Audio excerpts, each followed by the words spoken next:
Ako na príťahy level 7 a 8, front lever príťahy z krčmo a po krčmu. Prejdi do vertikálneho vajíčka. Pánva v jednej línii s kruhmi, pozerám sa na špičky.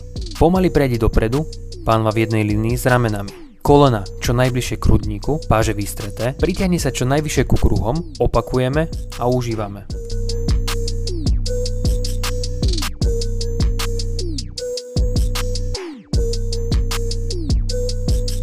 Cvičenie si vieme znáročniť v podobe nastavenia pozície nôh. Cieľom je sa dopracovať do pozície po krčmu. V úvode sa neponáhľaj a zameraj sa na technické prevedenie. Cieľom je spraviť 3 série po 8 opakovaní a dosiahnuť technické majstrovstvo, v čom nám pomôže princíp progresívneho preťaženia.